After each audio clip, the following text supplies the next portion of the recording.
Well, good morning. This is Barry Odell with the Church of Christ at Mammoth Spring Facebook page, and it is Tuesday morning, August 30th, 2022.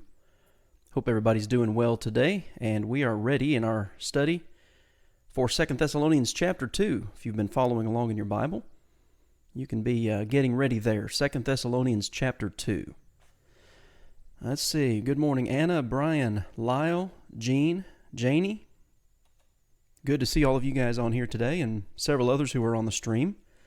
As always, if you have any questions or comments, feel free to add them to the comment section and I will address them when I see them. And of course, as always, we're cross-posted onto the Near Churches page. If you're watching over there, you can comment and question on there as well. Good morning, Diana. Good to see you. Hope you're doing well. All right, guys. 2 Thessalonians chapter 2, quite an interesting chapter, as we have said. Hey, good morning, Deborah. As we have said, the main theme of 1 Thessalonians, or a recurring theme in 1 Thessalonians, was the return of the Lord. And 2 Thessalonians was written to, let's say, clarify some misapprehensions or some misunderstandings that the Thessalonians had in regard to it. It appears, as I read both of those books. Now, Paul does address this in 1 Thessalonians chapter 4 in verse 11, talking about folks to, lead a quiet life, mind your own business, work with your own hands, as we commanded you. It seems that there was something there in Thessalonica that people, I don't know how you would say it, maybe felt entitled, felt as if they did not need to work. But it seems, as you read from 1 Thessalonians into 2 Thessalonians, that Paul's writings about the coming of Christ, maybe amplified their misunderstandings of, okay, if the Lord's coming back, then I don't need to be working at all. A large section of 2 Thessalonians chapter 3 deals with that. So it's like there's an ongoing issue there in Thessalonica with work. They needed that commendation in 1 Thessalonians. Okay, mind your own business and work. But it's like they needed it more so in 2 Thessalonians because of their misunderstanding. Well, if the Lord's coming is imminent, that is, if His return is at any moment, then what's the point in working? So, what 2 Thessalonians chapter 2 is going to do is assure them that there are going to be some things that happen before the Lord does return. And I'll just say this chapter is difficult. There are varying opinions on it. I've read, I don't know how many different ideas on the apostasy that's talked about, the man of sin, the son of perdition, all of these things, a lot of different opinions. But there are some things in the text I think that will help us in the large picture understand what's being dealt with here, even though we may not know all the specifics. So, they have a misunderstanding about the second coming of Christ or the return of Christ. So, 2 Thessalonians chapter 2 and verse 1. Now, brethren, concerning the coming of our Lord Jesus Christ, now this is key right here. Okay, He is coming back. I don't know if anybody's ever denied that. Some deny the when and the how, but okay, concerning the coming of our Lord Jesus Christ, but this is, I think, part of the key to understand it, and our gathering together to Him. Okay, it's not just that He is coming back one day. Yes, He is. But there's a coming when we, Paul, including himself and these Christians in Thessalonica, would be gathered together to Him when He does come back. All right, so that's important. We ask you not to be soon shaken in mind or troubled either by, and he mentions three things here in verse 2, either by spirit or by word or by letter as if from us. Okay, spirit, that would be the idea of a teacher. Brethren, believe not every spirit, but try the spirits, whether they are from God, because many false prophets have gone out into the world, 1 John 4 and verse 1. So, false teachers, the words that are spoken by those false teachers, or perhaps they wrote a letter. And you notice how that's phrased there, as if from us. There were, Luke talks about this in Luke chapter 1. There were many, just for instance, who were writing about the life of Christ. They took it upon themselves to write about the life of Christ. Okay. Anyway, don't let this trouble you as if the day of Christ had come. we talked about that in 1 Thessalonians. There were those who believed that, well, if you died before Christ came back, then, basically all hope was lost. And he says, no, that's not the way it is. He's still coming in the future. Good morning, Miss Louise. So that thought is addressed there, as if the day of Christ had come. Now, here we go. Let no one deceive you by any means. Okay, by any means. Well, the means would be spirit, word, or letter, as if from us, as what he says there in verse 2. For that day, so notice this here. Let no one deceive you by any means, for that day will not come. Well, what day is he talking about? Well, he's talking about what he said in verse 1, the coming of our Lord Jesus Christ and our gathering together to him. That's the day he's talking about. That day will not come unless the falling away comes first. And this word falling away, or these words in the English falling away, comes from the Greek word apostasia. Sometimes we hear about apostasy in the church, and it's the idea of departing from the truth, falling away from the gospel, things like this. But it's not just an apostasy. That's part of it. But then he goes on to say, unless the falling away, the apostasy comes first, and the man of sin is revealed, as he calls it, the son of perdition. Now, I looked up that phrase. The word perdition is used a few times in the Bible, and it's the idea of destruction. The phrase son of perdition occurs only twice in the Bible, and once it's a reference to Judas. I think it's in John chapter 17, and then you have it here. This man of sin who is connected with this apostasy is also called the son of perdition. By identifying this, I'm not going to say this individual, this person, or whatever. By identifying the man of sin, I'll just say it that way, as the son of perdition, Paul is indicating that he's going to be destroyed. Okay, there's no question about that. But I would say also he's going to lead others to destruction. So, for instance, false teachers. Read like 2 Peter chapter 2, read the book of Jude. There are many who would be led away to perdition by false teachers. So this son of perdition here in 2 Thessalonians chapter 2, whoever it is, whatever this means specifically, we've not addressed that yet, will be destroyed, but will lead others also to being destroyed. And we're talking about, losing their soul, what we're dealing with here. Christ has not come back yet. We've not been gathered to him yet.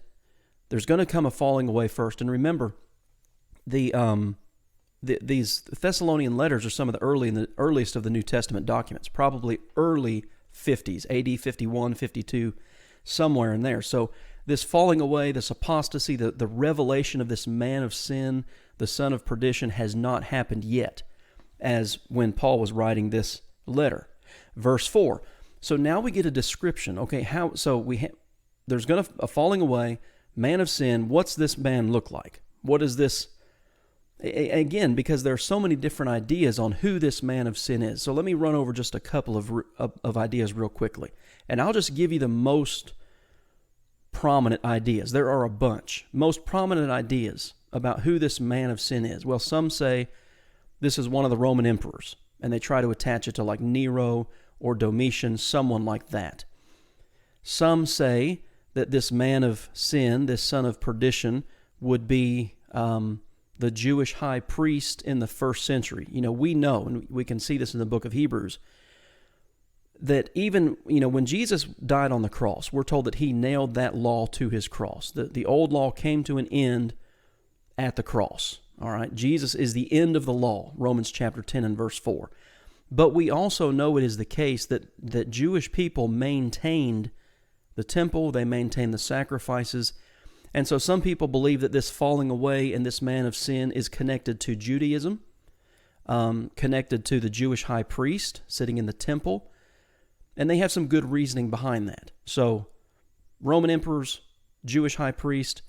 There's a third very prominent position that people hold, and that is that this man of sin is, I guess the way we would encapsulate it today, is Roman Catholicism and the papal system at large. Not one individual pope, but that system of what we call, or what is called, and unscripturally so, the father of the church on earth, popes. Okay, so There are a lot of other views on who this man of sin might be, but those three, in my studied opinion, are, and probably really just the Jewish high priest and the Roman papacy. I'm not really convinced at all about the man of sin being one of the Roman emperors. Judaism and Catholicism, to me, fit best with the description that's given here.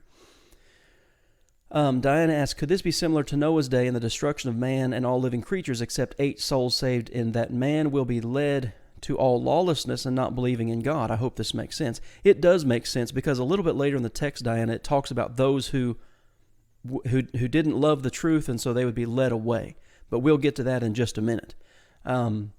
This idea here is, I don't think we can nail down who this man of sin was. And I have my reasons for that. But here's what this individual or this group or whatever it is does. He opposes, verse 4, and exalts himself above all that is called God or that is worshipped, so that he sits as God in the temple of God, showing himself that he is God. So I'm going to scroll down here a little bit. You notice the language here. Above all that is called God or that is worshipped, notice, so that he sits as God in the temple of God, showing himself that he is God. So again, in my personal opinion, the two strongest ideas of who this man of sin is and what this apostasy is connected with is Judaism and the Jewish high priest system, or Roman Catholicism and the papal system that would, develop over time. And this is just me personally. I lean more towards Roman Catholicism myself, because Judaism was extant in that day. They saw it. It was in operation, even though it had ended at the cross. So I'm not going to go into all of my reasoning, but I lean towards the Roman Catholic perspective for a variety of reasons. Whatever the case may be, okay? This man of sin, the son of perdition, as he is called in verse 3, sits as God in the temple of God. And so some people take that literally and say, well, that's the Jewish high priest, and he's literally sitting in the temple. Okay, I'm not going to try to defeat that argument, but some say, well, the church is called the temple, and what the Pope has done is that he shows himself as God. He sits in the temple, the church, as if he were God. And, we do know that we can even see that today, the reverence that's paid to the Pope, the bowing down, the worshiping, the father of the church. In my opinion, that fits better, but I'm not going to tell somebody they're wrong for thinking it's maybe the Jewish high priest system. But anyway, there's a problem of pride here. Let's just say that. Deborah says, now the denominational world will attribute it to some current politician or world leader. Yeah, and some people do that. They look for, some even like Hitler, Nazism. So that doesn't make much sense.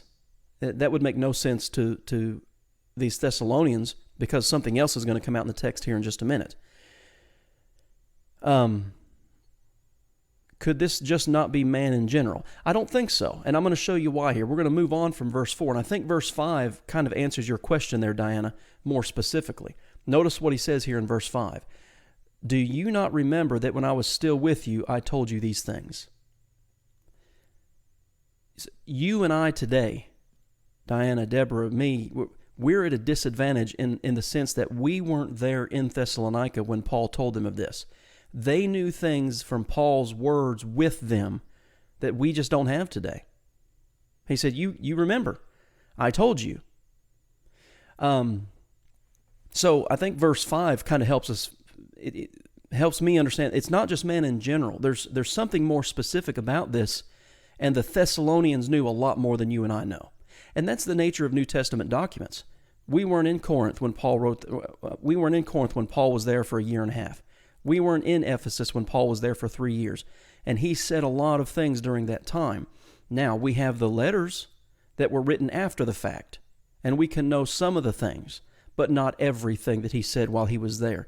And I think verse 5, to me, verse 5 is kind of a relief, because I don't have to figure this out precisely.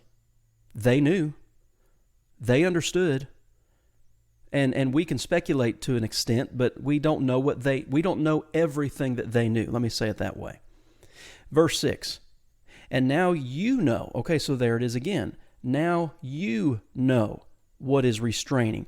So this apostasy is in the future. Christ is not coming back before this happens, before the man of sin is revealed. Here's his character. He's prideful, exalts himself. You remember, because I was there, and you know what's holding him back. Well, how could they know what's holding him back or what's restraining him? Because he said, when I was with you, I told these things. You know what's restraining. Well, guess what? We don't know. We can speculate. And I think it would be dangerous to settle on one and dogmatically say, well, anything else is wrong, because we weren't in Thessalonica in the first century listening to Paul speak. That's just the nature of it. Okay? One person's described reading the New Testament documents as reading someone else's mail. You don't know everything that happened before they got that piece of mail. You know some stuff perhaps, but I think there's some validity to that idea here. Well, you know what's restraining, that he may be revealed in his own time. You and I don't know. But I think verse 7 is important here too.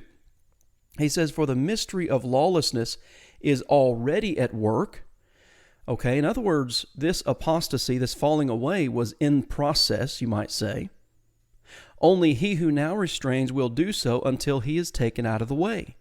Again, he told those things while he was with them. Verse 5, and they knew what was preventing this apostasy from happening. You and I don't know. And I just have to leave it at that. Anything else would be speculation. And, you can get in some pretty dangerous territory when you start speculating about things that you don't know. Well, what does it mean, the mystery of lawlessness? Well, a mystery is something that is not known until it's revealed. Here's the thing. When I look at verse 5, to me that means Paul revealed it to them when he was there. Do you not remember that when I was still with you, I told you these things? He didn't tell me. Now he's writing this letter to them to reassure them, you've not missed the day of Christ. And that's his overall point here. Christ has not come back yet, and he will not come back until these things take place that you know about, because when I was with you, I told you. And we just have to be happy with that. We have to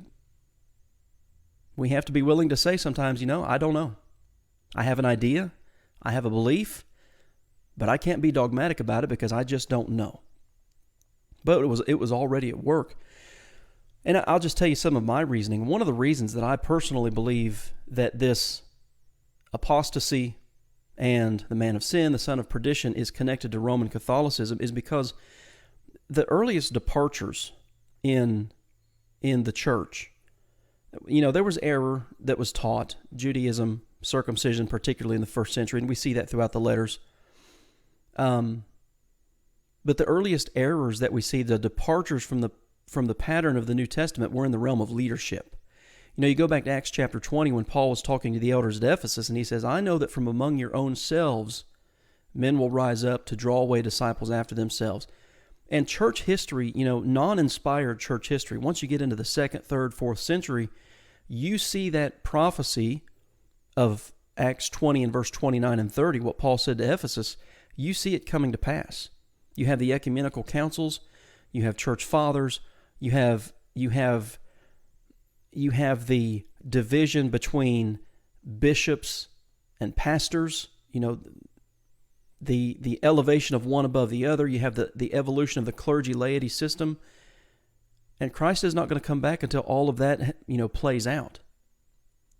What about 1 John 2:18, the Antichrist? I thought this would mean man in general. Well, okay, so Antichrist. 1 John, as you mentioned there correctly, the book of 1 John talks about the Antichrist. And in fact, and maybe one of you can Google this for me real quick. I don't have it right in front of me, but somewhere in 1 John it says that there were already antichrists. So this would be beyond that. This would be more than that. An antichrist is anyone or anything who is against Christ. And so in a sense, yes, the antichrist is could be anybody, man in general, in that sense. But I don't necessarily think the antichrist is the man of sin and the son of perdition. Because all of this, remember, verse 6 here, something was holding back what Paul was talking about. Something was restraining. Yet in the first century, the Antichrist was already there. And many Antichrists were already known to be. Particularly when John's writing about that in 1st, 2nd, and 3rd John, the Antichrists were those who denied that Jesus came in the flesh. Oh, okay, it's in the same verse, 1 John 2:18. Thank you, Diana. The Antichrists were those who denied essentially that Jesus and the Christ were the same entity. Jesus was flesh, Christ was not. It's quite a twisted doctrine. But anyway, it's because they believed the flesh was evil and therefore God could not inhabit flesh because, well, flesh is evil. Yeah, 1 John 2:18, little children, it is the last hour, and you have heard that the Antichrist is coming. Even now many Antichrists have come, by which you know that it is the last hour. So I think what we're dealing with here in 2 Thessalonians 2 is beyond that. It's beyond the Antichrist because there were many who were already present at that time, and it's connected with they didn't confess that Jesus had come in the flesh. And that's actually 2 John, I believe verses 7 and 8 talks about that. But anyway, back to 2 Thessalonians here. You know what is restraining. They knew because Paul told them. But that he may be revealed in his own time, for the mystery of lawlessness is already at work. Only he who now restrains, notice this, only he who now restrains will do so until he is taken out of the way. Again, we don't know who that is. We don't know what that is. Was it an individual? Was it a group of people? Was it like a religious movement at large? We just don't know. But it's lawless, and it believes that it is God, and it sits in the place of God, and in fact exalts itself above God, whatever it is. Okay? And here's a question I got. Why is the word he capitalized here? I don't know. And that happens in a lot of different versions of the Bible with like the word spirit, sometimes the word he. I don't know. Because if we take it at that, it sounds like, well, God is the one restraining him. But the text doesn't say that. Something was holding back the full development, the full revealing of this apostasy and the man of sin. I just have to bow to verse 5. I told you these things when I was there, and you know what's doing it. And I wasn't there, and therefore I don't know. That's the best I can do. And like I said, sometimes the best answer is just that. I don't know. Now, here's one thing we do know. He's going to be revealed. Verse 7, for the mystery of lawlessness is already at work, as we've already read. It's already in the process. Only he who now restrains will do so until he is taken out of the way. And then the lawless one will be revealed. So again, Paul is still looking into the future. But then you have this, whom the Lord will consume with the breath of his mouth and destroy with the brightness of his coming. Okay, so that kind of takes us back. What are the two ideas? Main two thoughts of who this apostasy is and the man of sin. Well, if it's Judaism, and if it's the Jewish high priest, well, then some say, well, that would be destroyed in AD 70 when Jesus came in judgment against Jerusalem. I can't argue against that. But there's also the other view that says, well, if it's Roman Catholicism, the Lord will destroy that at his second coming. I can't argue against that. And typically those who hold one of those two views, they both admit this. Both sides will say, I can't deny what the other side is saying. They have strong evidence on both sides. And that's just the way of it. That's just the way of it. We don't know. But the Thessalonians knew. So, let's do this. Let's stop right here. I've already gone for 26 minutes, and I've given you a lot of I don't knows. And it's not because I haven't studied or anything like that. It's just, this is one of those texts that's one of those difficult passages to understand. Peter talks about Paul in 2 Peter 3. Some things that he wrote were hard to understand. For me, this is one of those passages. I don't think it was for the Thessalonians, because again, because I was there and I told you. and you know what's restraining. You and I don't have that insight today. But here's what we do know. There was going to be a falling away. And remember here, his whole point is Jesus has not come back yet, and he will not come back until all of this happens. But when he does come back, whatever this is going to be destroyed. This enemy, this lawless one, the son of perdition, the one who's going to destruction and who will lead others to destruction, he's going to be defeated. That's what we know. So let's stop there. We'll pick up in verse 9, Lord willing, tomorrow, and maybe I'll have fewer I don't knows for you tomorrow, because it does get a little easier as we go on here. Well, thank you, Diana, and I appreciate the interaction. I hope people always feel free to ask questions, and like I've said, sometimes my answer is going to be I don't know, because I just don't know, and this is one of those days. Sharon says, I always thought the Antichrist were those that were against Christ, and that's what it is. I mean, the prefix anti, A-N-T-I, simply means against. You can be against Christ in a variety of ways. Now, again, specifically in the first century, we know that the Antichrist denied that Jesus came in the flesh. That's 2 John verses 7 through 11. But if you're against Christ, you're an Antichrist, in whatever form that may be. All right, you're welcome, Janie. Thanks for being on here today, guys. We'll come back tomorrow at 11, and we'll start here in 2 Thessalonians chapter 2 and verse 9. And that's it. All right, guys, so have a good day, and I hope to see you back here tomorrow morning.